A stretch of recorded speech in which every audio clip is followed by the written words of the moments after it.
Hey guys, Corey Vadas here. This is my Blade Chroma Flyaway video. Flying in AP mode with GPS enabled here at the local marina in Mingo Junction, Ohio. And flying back to myself here, I am flying line of sight.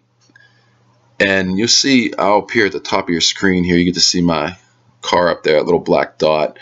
But flying back to myself here, I wanted to fly a little past the marina and get some good shots of this creek, but you know, all of a sudden, when it stops here, the ST10 Plus says loss of GPS signal, maintain manual control. I'm like, okay, you know, I can bring this thing back, and it just takes off in the other direction. And I'm watching the video feed on the ST10 Plus, and it's just not responding to any of my cyclic input. And, you know, once I realized it's not going to respond, I flipped the return to home switch, and, you know, I sat there for a long 30 seconds or so, and after I didn't hear any prop noise or anything, I started walking in the general direction, and I got about 100 yards in, and I didn't hear anything, so I assumed the worst. So I ran home and picked up my wife, and we came back down here and walked all over this general area for several hours, and we didn't find it, so we completely assumed it was in the river.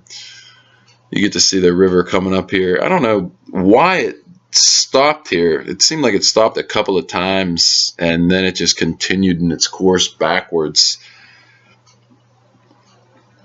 You get to see the river coming up here. The Ohio River is a very wide body of water right here. It separates Ohio and West Virginia, near the northern panhandle of West Virginia, and it just keeps going and going. And this is recording in 1080-60. So I'm glad I got all this beautiful flyaway footage. It's crystal clear video. Here you get to see it taking its dangerous jaunt across the Ohio River. I'm not sure at what point it happened, but it started to decrease in altitude. You know, thank goodness it didn't decrease any more than it did, because once it crosses over into West Virginia, it's kind of scary how low it is when it crosses West Virginia Route 2, and thank goodness no 18-wheelers were going by or anything. I don't know if it would have caught it or not, but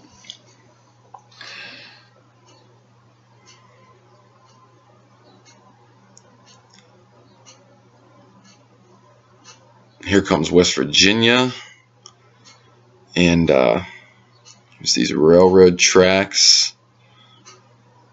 And then directly after the railroad tracks, you get to see West Virginia Route 2 right there. See, it kind of scares me how close it was to that road. And then it just crashed right off of the road here. Now, it sat here for like 10 minutes recording this video, and it actually recorded, it stopped recording and started again and recorded 2 more of these videos.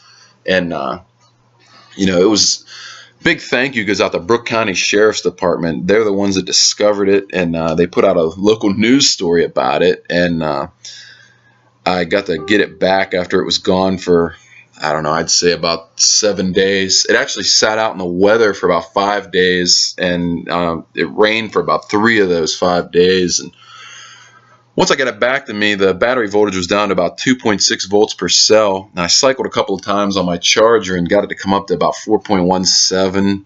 And I took it out in the backyard and test flew it with a GPS disabled.